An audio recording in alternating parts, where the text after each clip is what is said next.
Muito boa noite, mais uma vez, começando o Giro Entrevista. Muito obrigado pela sua participação aqui no nosso programa. Hoje eu estou com meu amigo Pedro Matoso, especialista em finanças. Pedro, muito obrigado pela participação. Boa noite pessoal, boa noite telespectadores, boa noite Diogo. É um prazer estar aqui com você para falar desse assunto aí tão importante, né, para o dia a dia da população. Muito, ainda mais, Pedro, nos últimos tempos. A gente está com tanta. Às vezes eu fiz até um roteirozinho, porque a gente está com muita pergunta, né? Finanças é uma coisa que levanta muita dúvida, né? O mercado está agitado, né? Banco Master, então, mercado financeiro está bem agitado aí esse final de ano e começo de ano. Bom, já falamos de Banco Master. A primeira dúvida que às vezes as pessoas olham, né, nas entrevistas, nas reportagens, enfim. O Fundo Garantidor de Crédito, o FGC. Basicamente, sim, a grosso modo para o pessoal de casa entender. O que é o FGC, quanto que ele garante na recuperação de um valor, porque está se falando muito disso hoje no Banco Master e outros bancos que estavam juntos. Sim, o Fundo Garantidor de Crédito, ele é um fundo que é composto, né, os depósitos são feitos pelas instituições financeiras do Brasil. É um fundo que é determinado pelo Banco Central, né? O Banco Central que determina as regras e como é composto esse fundo. E esse fundo garante aplicação até 250 mil reais. Então, qualquer aplicação que você tenha no valor de até 250 mil reais, caso tenha uma liquidação do banco, uma insolvência, o fundo garantidor está ali justamente para garantir até esse valor da sua aplicação. Perfeito. Vamos lá, então, porque temos muita coisa e muita dúvida, né? Hoje, a gente fala muito de taxa Selic, aumento de preços, e como é que esse cenário, né, econômico afeta hoje diretamente no bolso do brasileiro? A gente está passando por um período aí já prolongado de taxa Selic alta, né? Isso traz para o investidor, né, uma oportunidade de maiores ganhos para quem tem aplicações financeiras. Em contrapartida, ele encarece muito o preço do dinheiro para quem necessita de crédito, né? Mas é um remédio que o Banco Central utiliza, né, a taxa Selic, para tentar regular a inflação do nosso país. Perfeito. Né, falando também sobre isso, né, as taxas de juros hoje, né, você enxergando hoje todo o nosso cenário econômico, hoje é mais fácil a gente conseguir investir esse valor ou quitar algumas dívidas, né? A gente sabe que as dívidas hoje vem crescendo muito, né, no cenário aqui econômico brasileiro, ainda mais essas taxas de juros de cartão de crédito, né, que o brasileiro tem um praxe de usar muito cartão de crédito. Aí depende, a gente tem que estudar caso a caso, mas normalmente a melhor indicação é para saldar a dívida, né? Normalmente o valor da dívida, os juros que são da dívida são juros maiores do que ele vai obter numa aplicação financeira segura, né, de renda fixa. Então, normalmente a indicação é para que você faça o saldamento da sua dívida, a liquidação, a renegociação. Você vai estar economizando financeiramente o seu recurso, com certeza. Nesse cenário, assim, hoje, as melhores práticas de investimento, né, que você possa aconselhar é o quê? Uma renda fixa, uma renda variável, com o atual cenário econômico brasileiro? Bom, depende do perfil do investidor também. Nós temos hoje uma vasta gama de produtos, né, para que a pessoa possa fazer investimento. Tem produtos de renda fixa, tem fundos de ações, fundos monetários, fundos lastreados em moeda e lastreado em ouro. Então, a variedade é muito grande. Então, é necessário a gente sempre estudar um pouco o perfil da pessoa, entender qual é o perfil. Hoje até o Banco Central determina que as instituições financeiras estudem o perfil financeiro para que essa pessoa tenha acesso com mais segurança aos produtos mais aderentes ao perfil dela. E aí sim ela tomar a decisão de investimento, porque às vezes são recursos guardados de uma vida inteira e precisa ter bastante cuidado, né? Perfeitamente. Aí, como é que a gente pode esperar hoje, a gente falando sobre investimento, inflação, cenário econômico, o que a gente pode esperar, assim, não vou falar até o final do ano, acho que está muito longe até o final do ano. A gente começou agora, por mais que a gente tenha acabado o carnaval agora há pouco, mas o que a gente pode esperar, pelo menos até junho, julho, assim, a inflação no nosso país, esse cenário econômico? Como é que você avalia? Então, a inflação está sob controle, né? Até por essa taxa de juros alta, né? Isso freia o consumo, fica um pouco mais difícil da população tomar crédito, porque o crédito está muito caro. Então, a decisão de tomar crédito ela é muito mais pensada. Isso traz uma circulação menor de moedas no mercado e, com isso, o preço segura porque o mercado está menos aquecido. Então, a inflação ela está segura, está sob controle. A gente não espera aí uma inflação até para o ano todo de 2026 que ultrapasse o teto da meta do Banco Central, estabelecido pelo Banco Central, não. Acredito aí entre 4%, 4,1%, deve ficar em torno disso aí. A Selic hoje está na casa dos 15, né? Você Exatamente. acredita que até o final do ano ela pode, né, diminuir, ainda mais agora com o cenário, mais para frente, cenário, né, político, né, eleições chegando, ou você acha que a gente vai conseguir manter mesmo nessa casa? É importante frisar que o Banco Central hoje tem independência, né? Então, mesmo nos períodos de eleição, né, que a gente tem um ano de eleição forte esse ano, o Banco Central mantém a política dele de crédito e de controle da inflação. A gente tem a expectativa que a Selic possa começar a cair já na próxima reunião do Banco Central, que é do Copom, né, que é no próximo mês, no final de março, a gente já tem a expectativa aí de uma queda aí de 0,25% a 0,5%. E a gente estima que no final do ano aí ela possa fechar aí algo em torno de 13%, justamente porque a inflação já vem controlada já há alguns meses. Perfeito. Falando sobre organização financeira, né, a gente sabe também, como a gente estava falando, que muitas famílias hoje brasileiras não têm uma boa organização financeira. Às vezes ganha-se muito bem, mas gasta-se muito mais, né? E às vezes não ganha-se tão bem e continua se gastando muito mais. Qual o primeiro passo que a gente pode ter como assim um norte para quitar as dívidas, assim, né? Falando sobre um planejamento financeiro. O importante, né? O primeiro passo é listar as suas despesas, né?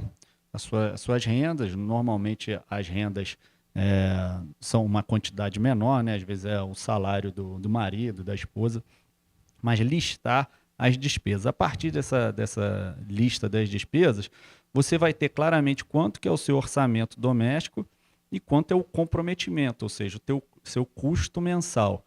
E a partir dali ele já vai ter um cenário para começar a entender aonde ele precisa cortar alguma coisa se for necessário, onde está vazando ali os gastos. O famoso o renda fixa, né? Os nossos gastos fixos. Né, geralmente a população brasileira, os gastos fixos são luz, água e por aí vai, né? E aí os variáveis, né? Que às vezes é aquela saidinha no final de semana, ou o cigarro sempre que compra, ou a cervejinha sempre de toda quarta-feira, para tentar diminuir, né? É importante porque justamente esses gastos de valores menores são muitas das vezes os grandes vilões, como você falou, porque às vezes é um lanche, né? Ou um pequeno gasto, aí são R$ 5, R$ 8. Só que quando você junta durante todo o mês, isso representa bastante coisa para o orçamento às vezes. Então é importante planilhar, né, como a gente chama, né, todas as despesas, inclusive as mais baixas. Perfeito. Hoje, existe uma regra básica para dividir essa renda em gastos e investimentos em lazer? Você aconselha a fazer isso ou bota tudo numa planilha só?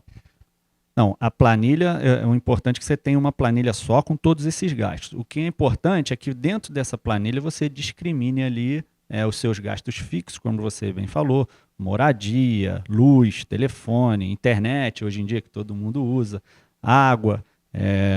Então, isso é importante, que são os gastos fixos. E aí os gastos variáveis, que podem ser desde de pequenas compras, né?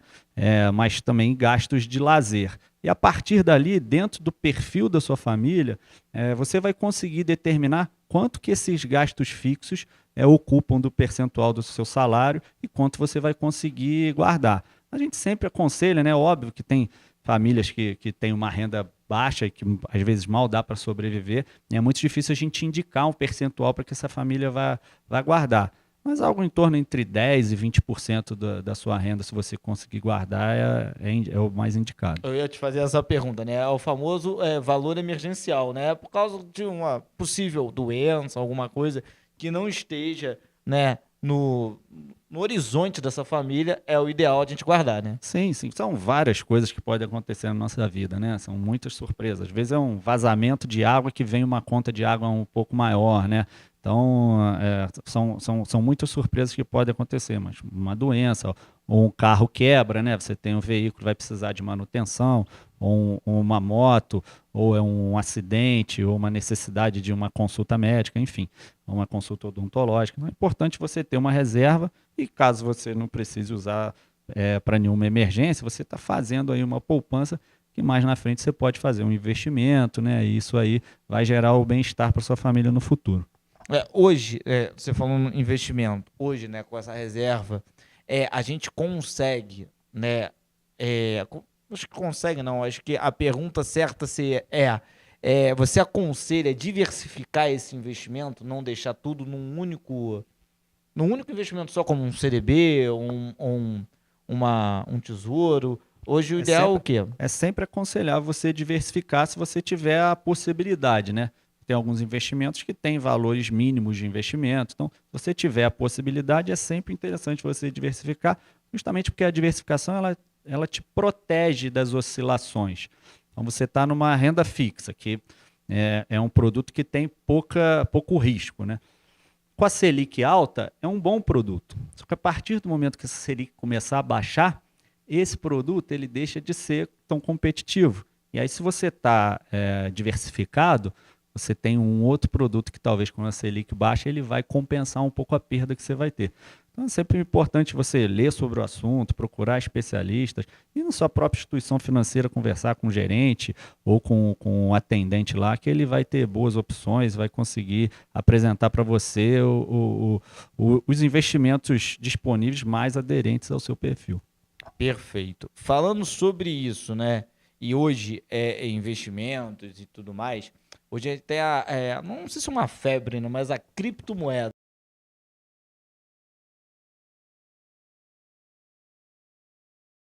Celebridades que esqueceram criptomoedas e pegaram um valor astronômico. Criptomoeda tem aquela incerteza. Então, falando, na minha opinião, pessoal, né, e sobre o que eu acompanho no mercado, assim, no Brasil elas não são regulamentadas, né? Então, para minha profissão, para minha atividade, a gente não leva a criptomoeda como uma opção de investimento, né? Eu acho que não tem lastro, né? São coisas assim que não são tangíveis, né?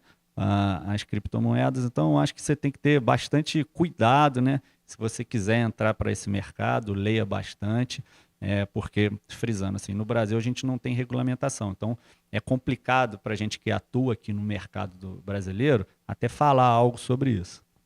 Eu não sabia sobre isso. Eu achei que ela era regulamentada no mundo todo, né? Porque fala-se muito nisso, né? Tanto aqui no Brasil tem muitos, hoje, os coaches, né? Que falam bastante sobre criptomoeda e para investimento, enfim.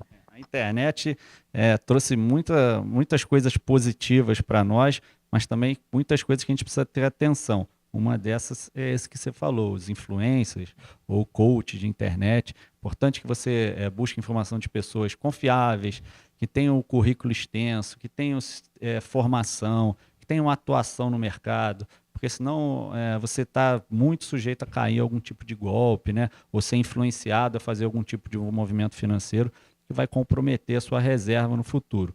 Mas, sim, no Brasil não é regulamentado e tem muitos países que as criptomoedas não são regulamentadas. Mas tem o lobby para que tenha regulamentação e esses influencers também fazem parte desse lobby para que essa informação chegue na população de maneira não tão clara quanto deveria, né? Você estava falando, né, sobre isso, né? A gente sempre procura um especialista. Muitas das vezes as pessoas não procuram especialistas e investem o dinheiro por investir, sem ter, às vezes, um pouco de instrução, né? Ou buscar algum tipo de informação. Quais são os erros mais comuns que você encontra, Pedro? Assim, as pessoas que começam a investir sem ter um auxílio ou sem buscar informações necessárias. Hoje a gente tem, infelizmente, como eu falei, as pessoas na internet produzindo material é, que influenciam negativamente as decisões, isso é ruim. A gente tem as fintechs que trouxe uma competitividade maior para o mercado, mas que também, por outro lado, a regulamentação é diferente da regulamentação do sistema tradicional bancário.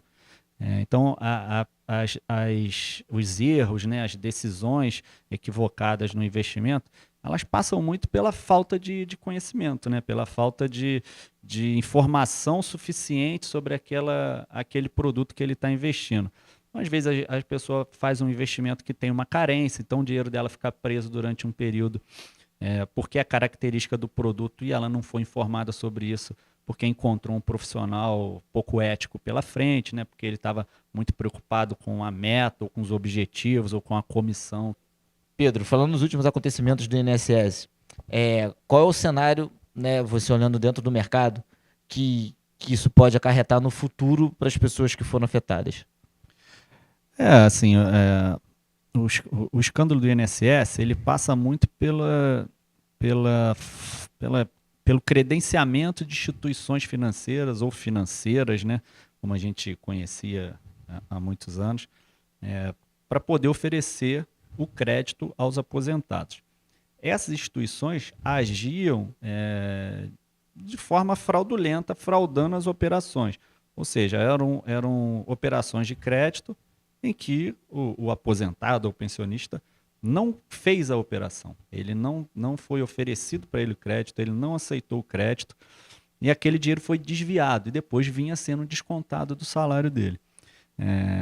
Então, o INSS, né, de forma geral, ele tem melhorado um pouco a segurança para que essas operações possam ser feitas, criando exigências para que as novas contratações sejam feitas diferente do que era feita antes. Uma outra coisa que o INSS precisa fazer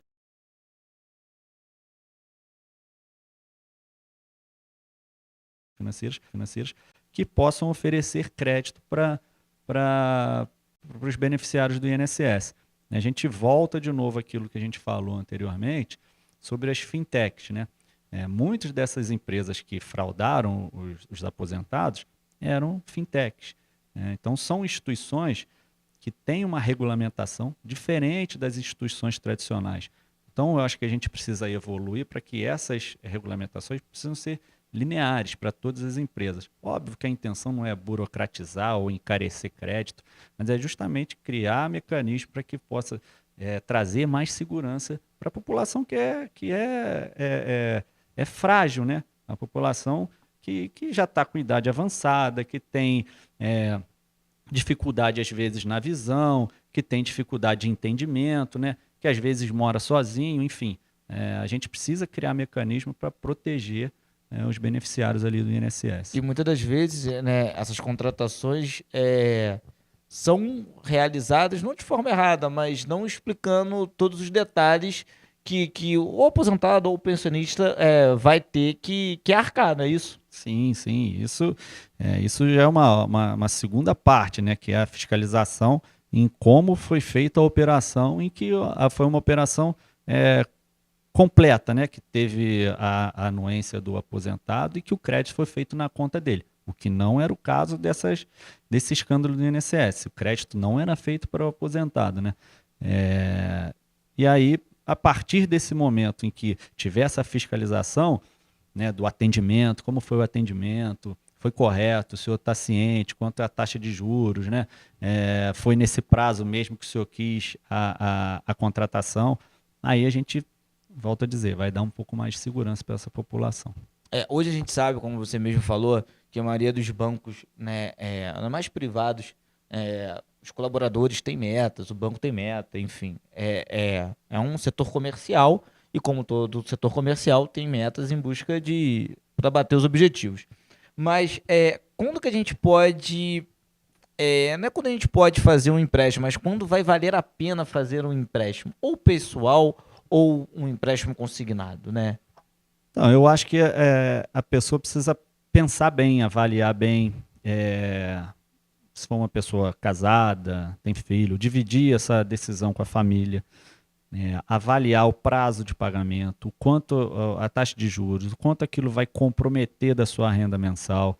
Porque às vezes é uma família que tem uma renda de R$ 3.000, vai comprometer aí R$ 900, que é o máximo, né? De um crédito consignado, né? Mas é um percentual que os bancos normalmente utilizam, de 30%. Quer dizer, é uma fatia considerável.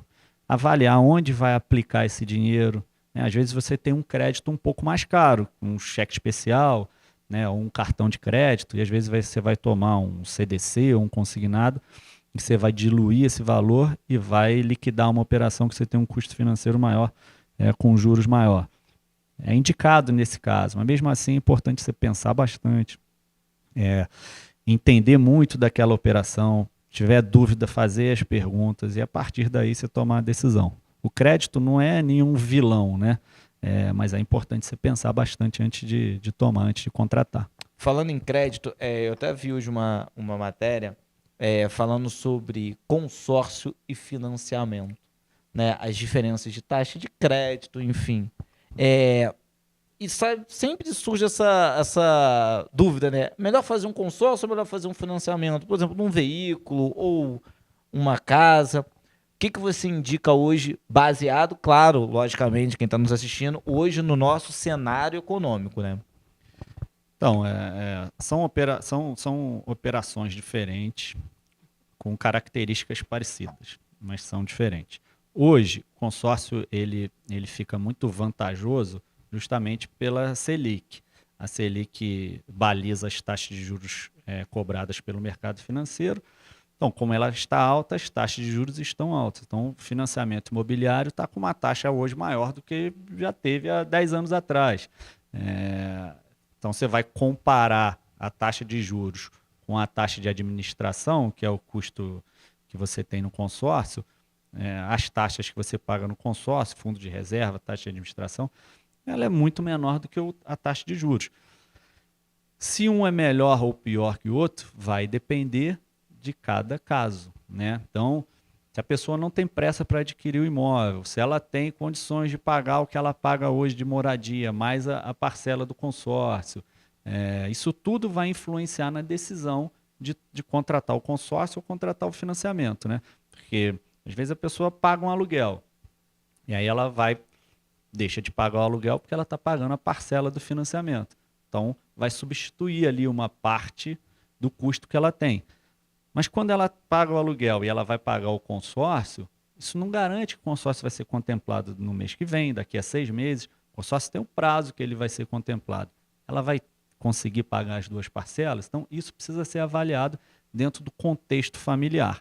São duas ótimas operações, tanto o financiamento quanto o consórcio, mas, volto a dizer, é importante você pegar todas as informações, conversar com o seu gerente ou com o seu assessor financeiro, retirar todas as dúvidas que você puder para que você tome a melhor decisão dentro do seu perfil. Perfeito.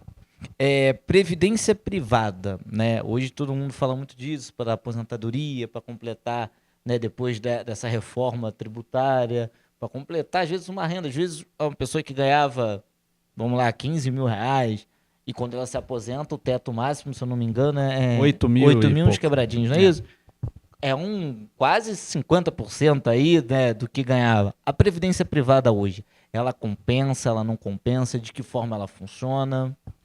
Não compensa, a previdência privada compensa bastante. É importante que você faça o quanto antes, você tome a decisão para contratar, mas não tem idade máxima, não tem idade a mínima ali. Você pode fazer até para menor de idade, os responsáveis podem fazer. Mas é um ótimo produto, é um produto que vai te ajudar lá na frente, né, como você bem falou, na sua aposentadoria.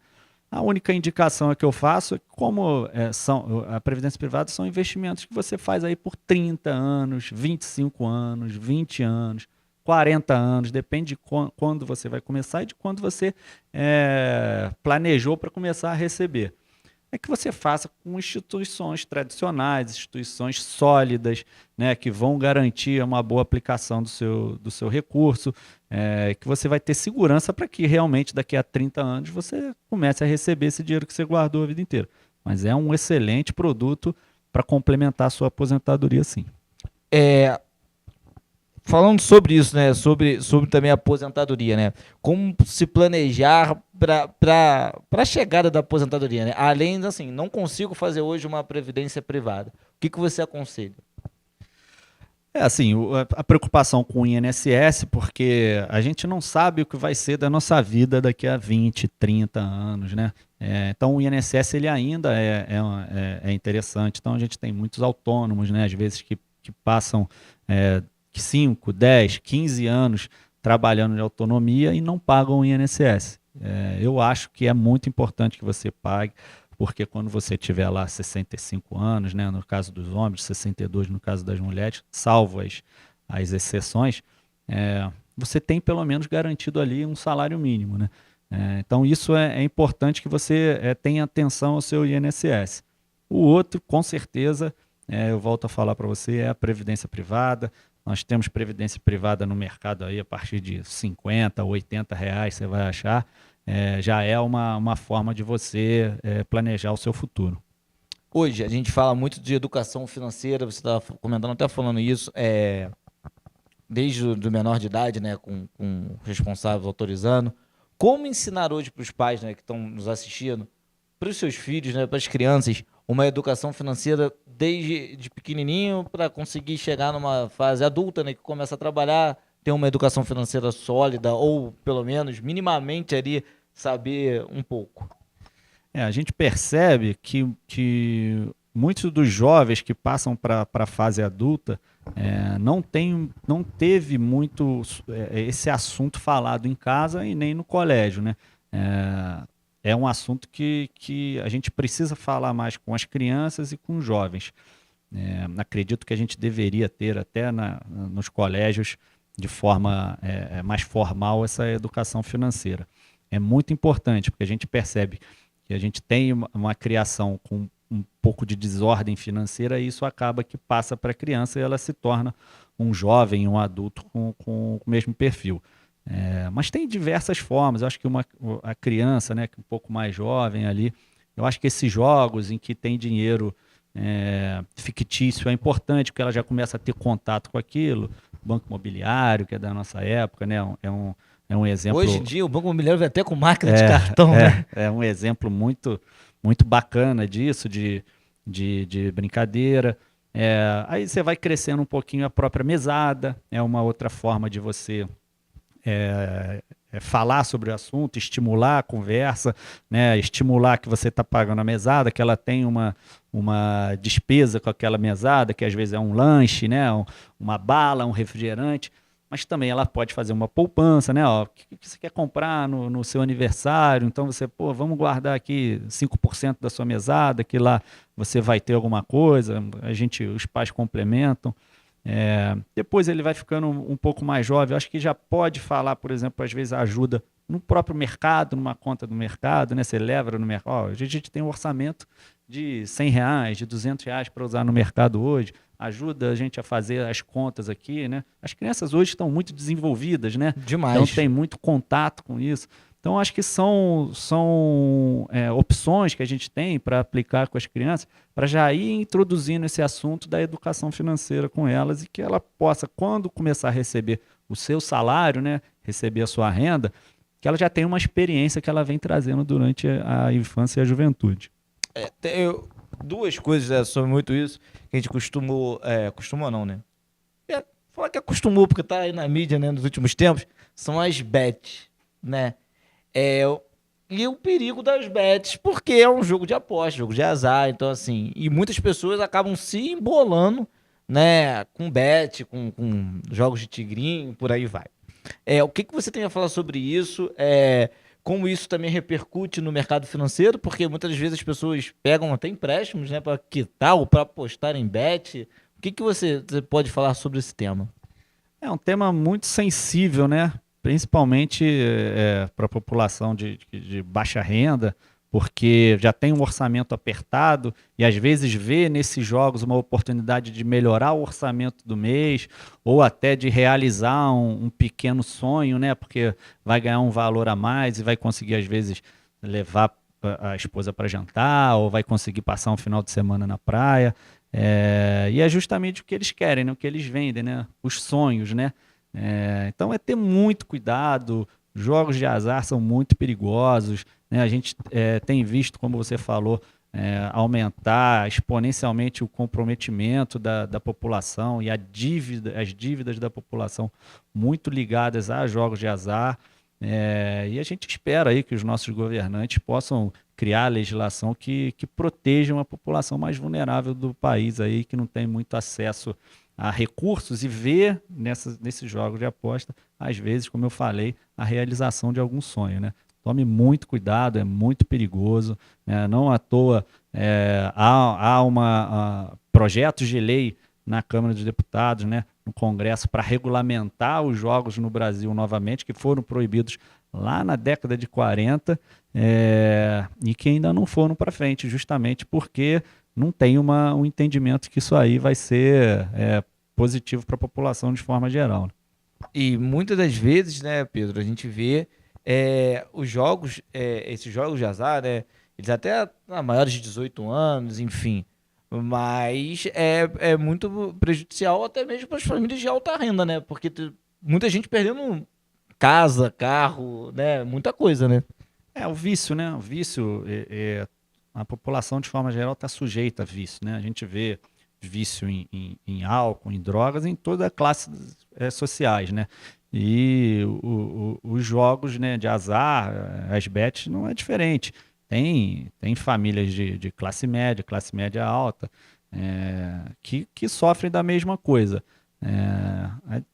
A diferença é que é óbvio que elas têm, como a gente costuma dizer, elas têm uma gordura um pouco maior para queimar do que as famílias mais vulneráveis, né? Então, por isso essa preocupação com a família mais vulnerável. E muitas das vezes, como a gente comentou anteriormente, são os pseudos influenciadores que postam vídeos, né, de arrecadei tanto no dia, fiz tanto de dinheiro, mas nunca falam o que perde, né? Então, não se iluda que ele está ganhando muito dinheiro para fazer isso e que com certeza ele não está pegando o dinheiro que ele está ganhando e está apostando. Ele quer o seu dinheiro e o dinheiro que você está perdendo lá está indo para ele para pagar o cachê dele.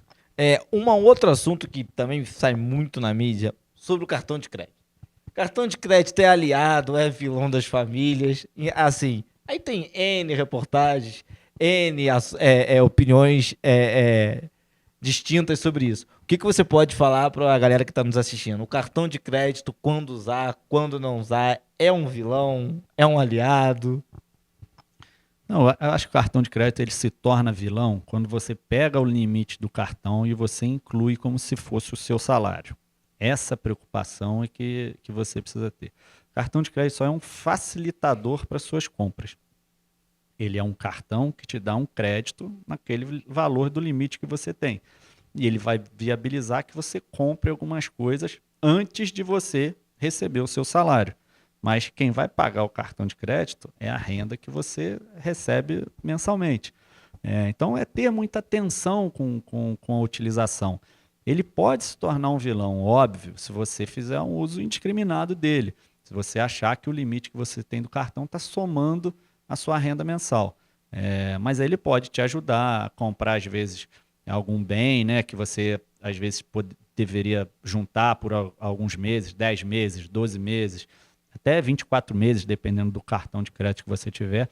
Ele te ajuda a comprar esse bem parcelado, você vai antecipar a compra desse bem. Às vezes é uma geladeira que queimou, que você precisa repor, né? Uma peça de algum carro que quebrou. Exatamente, ele vai te facilitar nisso, né? Muita reportagem, Pedro, você pode me corrigir se eu estiver errado, mas o que a gente vê, fala que o cartão de crédito tem que ser um aliado na hora de uma situação emergencial, né?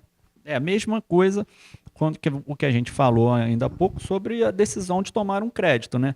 De contratar um CDC ou um consignado. É a mesma preocupação e cuidado que você precisa ter ao utilizar o seu cartão, né? Se tomar a decisão de compra. Eu estou comprando aqui, eu preciso disso agora, né? É uma necessidade? Isso vai impactar alguma coisa na minha vida?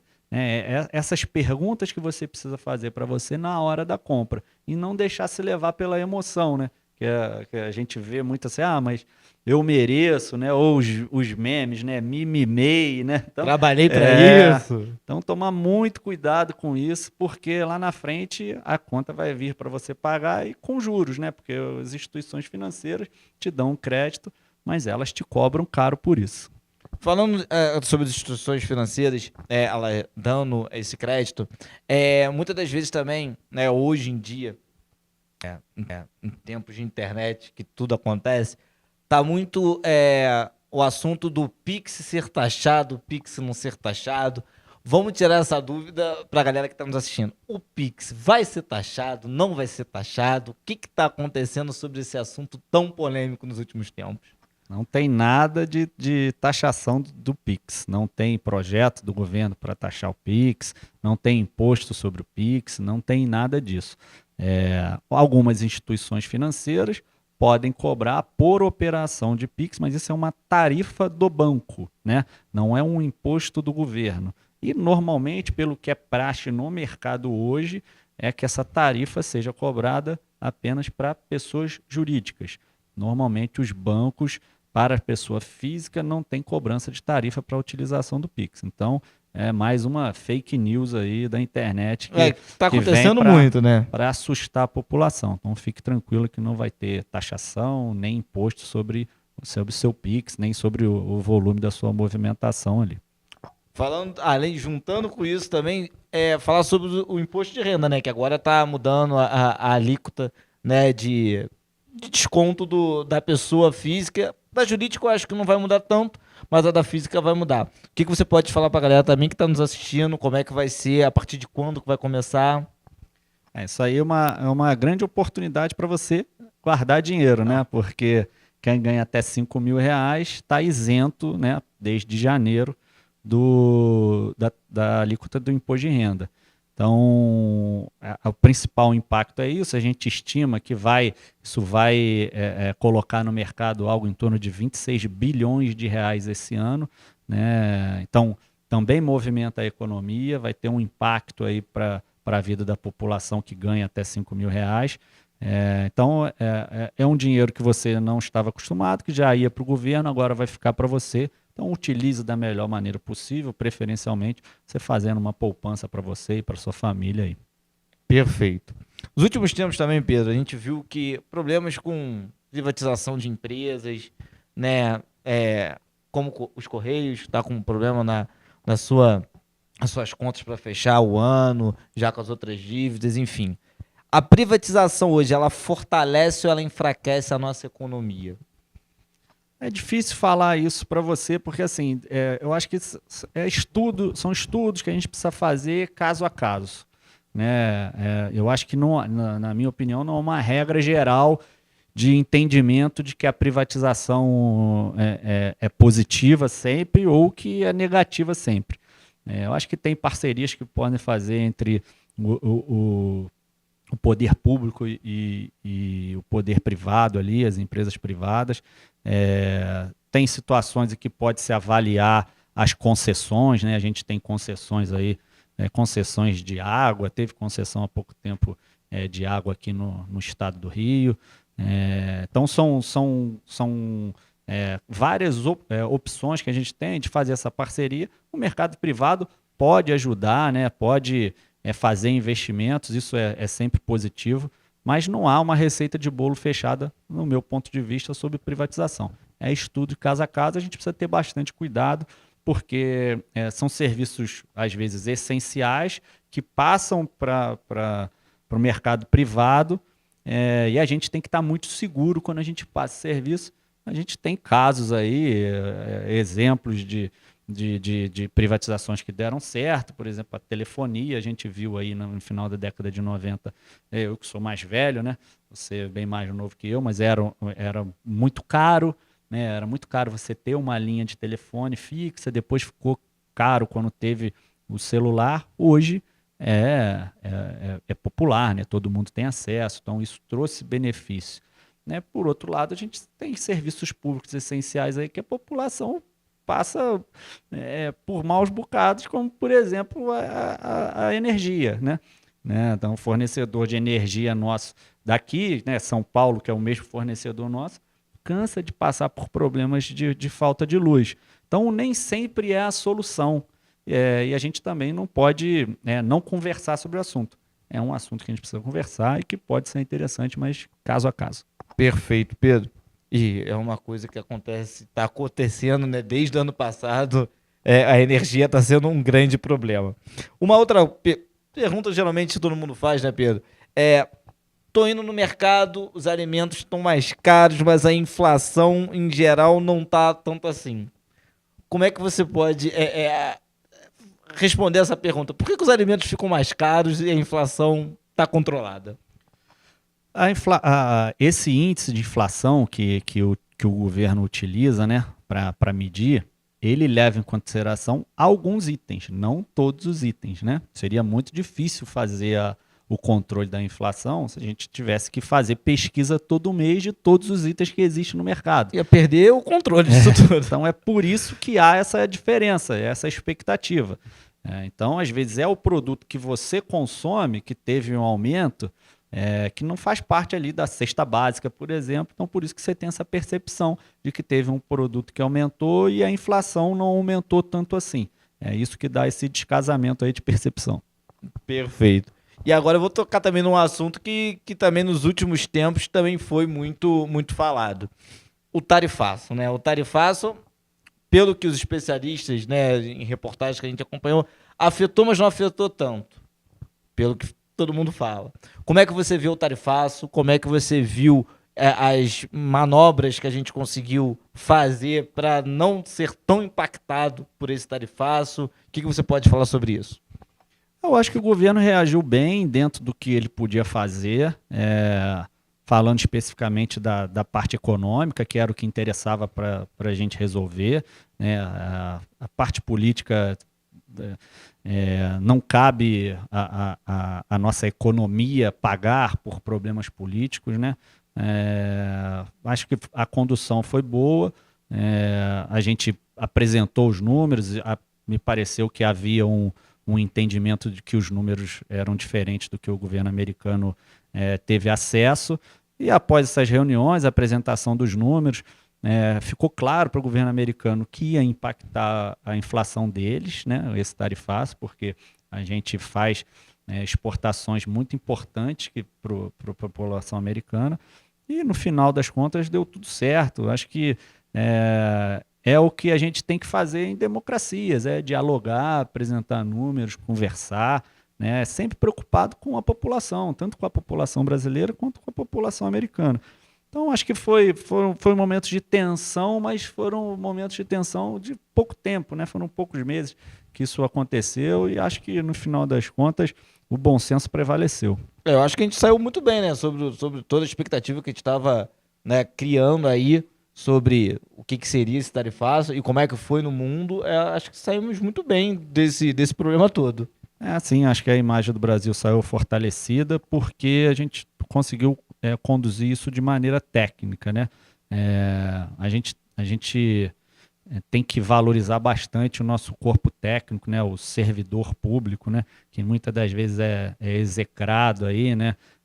Porque tem muitos deles que, né, as situações aí dos próprios super salários que estão aí em discussão novamente, mas também de servidores que às vezes não servem à população como deveriam servir, mas não tenha dúvida que a maioria esmagadora dos servidores são ótimos profissionais, dedicados, éticos, e esses servidores que conseguiram apresentar esses números da nossa economia para que o governo pudesse fazer essa negociação da melhor maneira possível com o governo americano e sair aí fortalecido, como você bem mesmo falou.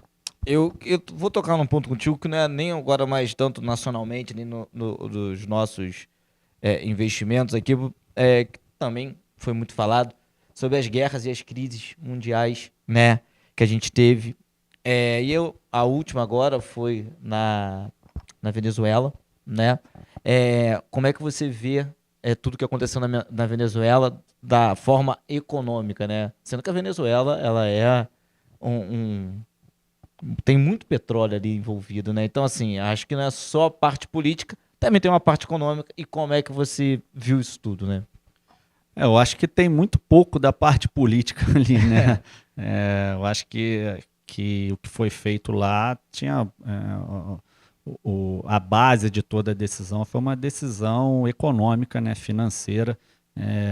Eu sou contra, eu acho que não tem que ter intervenção de outro país, ainda mais unilateralmente. A gente tem a ONU aí que precisa ser fortalecida, né, que foi criada aí logo depois da Segunda Guerra Mundial, justamente com essa intenção de que a gente não tivesse mais nenhum tipo de guerra e que não passasse por lá e fosse discutido pelas nações que fazem parte. Infelizmente, teve uma decisão unilateral. Eu acho muito ruim, cria um precedente perigoso, né? Uma decisão de um país achar que está acontecendo alguma coisa em outro país e ele lá tentar resolver pela força, né? Isso não quer dizer que a gente apoia nenhum tipo de regime, não é isso. Com certeza, concordo plenamente. A população da Venezuela precisa resolver os seus problemas lá, né? Por mais que, se fosse através da ONU, fosse isso levado para a ONU e a ONU resolvesse aí com todos os países em comum acordo. Mas, infelizmente, aconteceu. O que a gente pode fazer é rezar para que a população da Venezuela consiga passar por isso e volte a ser uma democracia forte, né? Que eles escolham os seus governantes e que as instituições lá se fortaleçam, né? Falando sobre incentivos fiscais hoje, eles realmente geram empregos? Eles realmente beneficiam a nossa economia? O que você pode falar sobre isso? Porque a gente vê que nos últimos anos a gente teve bastante, né, incentivos fiscais que geraram muitos empregos, coisa que a gente não estava vendo, né, aos anos anteriores. O Brasil passou por ciclos positivos e ciclos de dificuldade economicamente, né? Então é difícil a gente pegar um recorte desse, mesmo com incentivo, né, e entender se teve geração de emprego ou não. Incentivo fiscal é uma decisão ali do governo. Incentivo fiscal, a gente tem incentivo fiscal federal, estadual, municipal, em que o governo entende naquele momento que é uma área do mercado que necessita de um apoio, né? E é óbvio que o governo, quando toma essa decisão, ele acredita que aquilo ali vai ter um benefício direto para a população dele. Mas a gente sabe que tem muito lobby, né, de parte do mercado.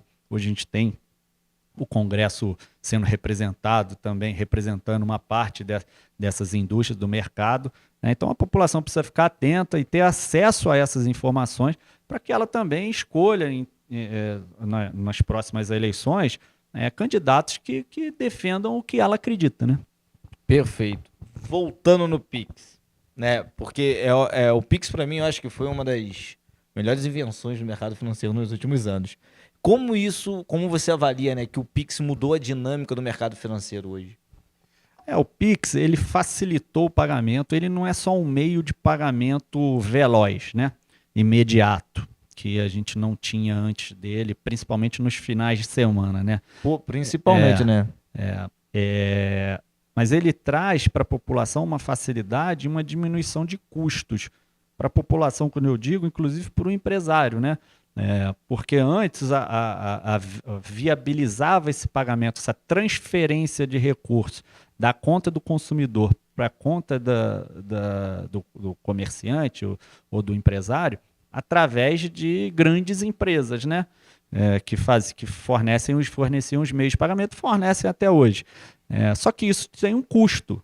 Então, o Pix ele traz, primeiro, uma diminuição de custo para a população, mas também uma diminuição de custo para o empresário, que ele consegue ter a diminuição da taxa dele com as empresas que fornecem para ele os meios de pagamento, porque ele tem hoje uma concorrência muito grande que é o Pix. Então, foi realmente, como você falou, uma revolução para o mercado aí, muito positivo.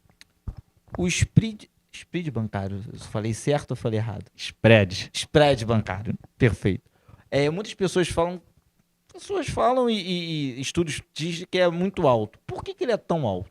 Ou isso é uma não uma fake news, mas isso é uma invenção? O que você pode falar sobre? Eu acho que isso foi um dos benefícios da fintech. Você vê como é que a gente está falando das fintechs aqui, às vezes de maneira em que a gente acredita que possa melhorar e às vezes em maneira positiva, né? Esse é um ponto positivo. As fintechs, elas popularizaram o acesso da população ao serviço bancário, né? Então, hoje você tem no seu celular o banco que você tem conta. Estima-se hoje que cada brasileiro tem conta em 5 bancos, para você ter uma ideia, né, da quantidade de contas que nós temos. E a maioria desses bancos são fintechs, né? Então isso trouxe uma competitividade maior e isso faz com que os bancos mais tradicionais precisem diminuir o seu spread, né? O que é o spread? É a diferença entre o que ele paga para o dinheiro que ele capta para o que ele recebe, o dinheiro que ele aplica no mercado através de crédito. Então já foi muito maior. Hoje o spread não tem essa diferença toda, não é tão grande assim, não. A gente está falando muito de fintechs. Para a galera que está nos acompanhando, o que é uma fintech? Uma fintech, ela é fintech vem de Financial Technology. Então, é uma empresa financeira de tecnologia. Então, são esses bancos que surgiram aí nos últimos anos que você tem acesso no celular. Nubank é uma fintech, Banco Inter, que aí está com dificuldade, é uma fintech, mas o C6, né? São bancos que não têm rede de atendimento físico com grande capilaridade, né? Às vezes você tem pouquíssimas agências. O serviço dele essencialmente chega para você através de tecnologia e não de presença física. Perfeito. E aí, sobre isso, é uma pergunta que às vezes a gente fica vendo e pode comprovar sobre. Às vezes a gente abriu uma conta numa fintech e temos uma conta num banco tradicional, banco físico. E às vezes uma fintech deu um crédito maior que o banco físico. Como é que é feito essa composição? Como é que é feito essa escolha de dar o crédito ao cliente? Às vezes a gente nem usou a fintech e nós já temos um limite muito maior do que a gente tem às vezes num banco físico que temos contas há 2, 3 anos. Como é que é feito isso? A política de risco de cada banco, ela é um segredo. Pouquíssimas pessoas têm acesso à política de risco do banco. Então, essa pergunta que você faz é uma pergunta difícil para eu te responder, porque eu não tenho acesso à política de risco delas.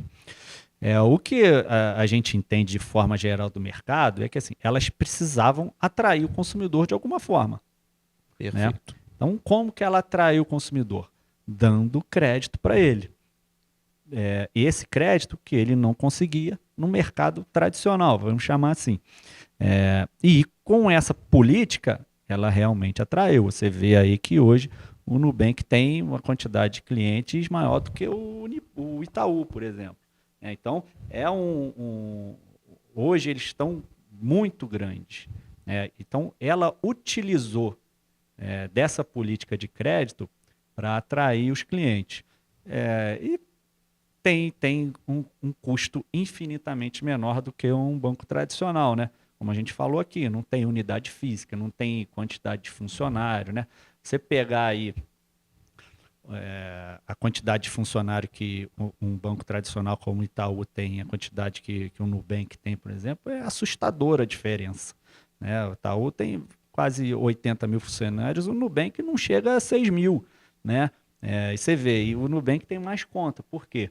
Porque a tecnologia chegou para toda a população através principalmente do celular. E aí, com esse custo muito menor, ele consegue correr um pouco mais de risco, porque a conta que ele tem para pagar no final do mês é diferente do que o do banco tradicional. Né? E aí acaba liberando mais crédito para os clientes. Sim, sim. Mas os juros deles também tem que ficar atento, porque normalmente são juros maiores. Porque quando você tem uma política de crédito muito arrojada,